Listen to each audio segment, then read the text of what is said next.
And then something amazing happens. There's a new religion. And it's Islam. The Prophet Muhammad dies in 632. That year, the Caliph, his follower, the first ruler after the Prophet, orders that the Arabian Peninsula be conquered and unified. For the first time in Arab history, the Arabian Peninsula was ruled by a single state within a year. That same year, 633, Abu Bakr launches 2 armies at the same time, simultaneously. One into the Persian Empire, one into the Roman Empire. Outnumbered, outmanned, out-technologied. There's no way the Arabs should prevail. Within a few decades, they completely conquer the Persian Empire. It was 1,200 years old at that point. Can you imagine a 1,200-year-old empire? You can't comprehend it not being there. They bring the Romans to their knees. They don't finish them off. But by the time they're done, so from 633, the moment they start the conquering, to 711, the moment they've conquered Spain. They owned everything from Pakistan to Spain and Central Asia. They built the largest empire in human history in just a few decades. 60% of the world's Christian population. The empire itself was 2% Muslim. But it owned 60% of the world's Christians. The Arabs were a strange conqueror population because they weren't forcibly converting people by the sword. They weren't mass genociding whole populations. They weren't enslaving 1/3 of Gaul. They did fight. These Arabs were actually were humble. So when they conquered Persia, they went to the Persians and they went, dude, we don't know how to run an empire. This is way over our pay grade. We just started ruling ourselves. We don't know what we're doing here. You guys are amazing at this. What we need you to do is keep running the empire. Those Arabs walked into Gondi Shapur after conquering it. And they turned to the Persians and they went, what's that? And the Persians go, it's an academy. The Arabs go, cool, what is that? They go, it's a repository of all the knowledge of the world that we know of. And the Arabs go, show us. And the Persians go, what choice do we have? Take them in. It takes a while. It doesn't happen right away. But in the 8th century, Al-Kindi begins converting these texts from Greek to Arabic. And that's a huge leap because now it means a larger portion of the population can start to read them. A guy named Al-Khwarizmi, a Persian, a Muslim Persian in the Arab Empire, decides to start focusing heavily on Hindu mathematics. Al-Khwarizmi invents algebra and Arabic numerals. So the next time you're doing math, remember to thank Al-Khwarizmi that you're not using an abacus to do Roman numerals. Al-Khwarizmi creates a math system that you can work on. He's so advanced, he invents algorithms 1,200 years ago.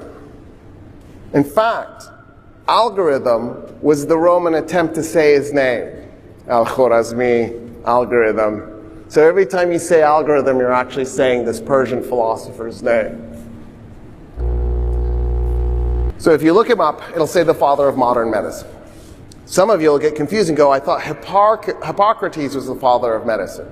Yeah, because you're forgetting, I said modern, I didn't say medicine. I said modern medicine. Until Ibn Sina, medicine looked like this. There was disease, and the way disease affected you, but was based on, did you eat fish and drink milk? And did a black cat walk in front of you? Was Jupiter in alignment with Saturn?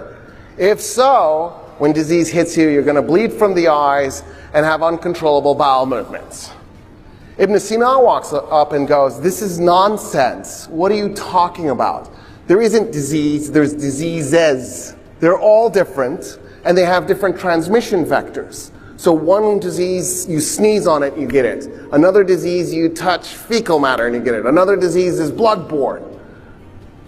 Another disease comes by insects. Another disease comes from rats.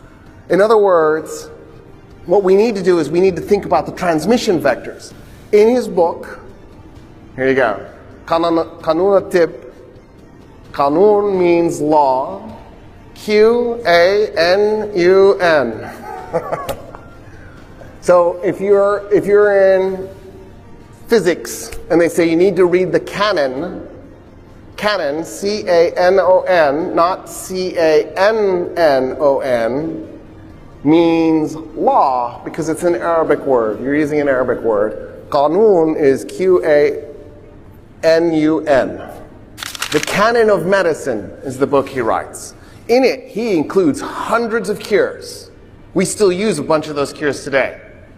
In Europe and the Middle East, his book is still necessary reading in medical school. But that's not what's interesting about him. Here's what he says. He says, you know what's better than all these cures I stuck in here? Prevention.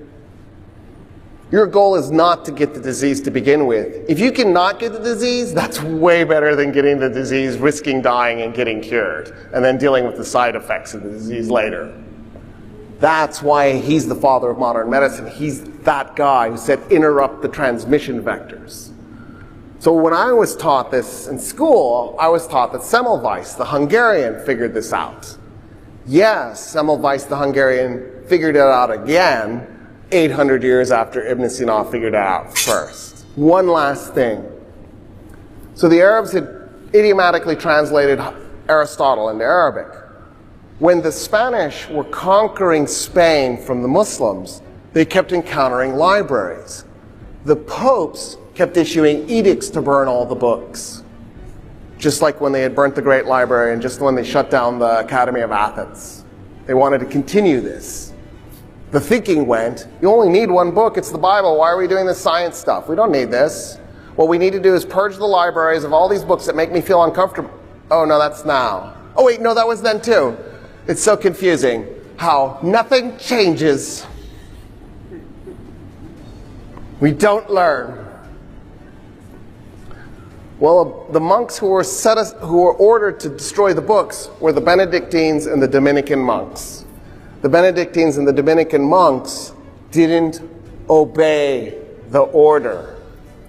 What they did was they dug giant underground libraries beneath their monasteries. When they would show up to the place with the Muslim library that they had to burn, they would have a guy read. They had a guy who would stand here and they had the book. They would turn the book so it was facing him so he could read it. He was a human card catalog. He knew the lists, the names of all the books they had in their secret underground library. So as you would walk by, he'd read it. If he recognized the book, he'd give you one signal and you'd dump it in a pile in the middle of the town. If he didn't recognize it, he'd give you another signal and you'd walk over to a cart where they had a hidden panel and you'd slide the book into that and then you'd walk back and you'd go grab another book. And then you'd carry it so that that guy could read it. And then, oh, that one goes in this pile. And then afterwards, they'd set that pile on fire so they could show everybody they were burning the books. And then they'd sneak the other books into their underground library where they were busy translating it from Arabic into ancient Greek and Latin. And that's how we have Plato and Aristotle. We would have lost it all because the Christians were going around burning everything.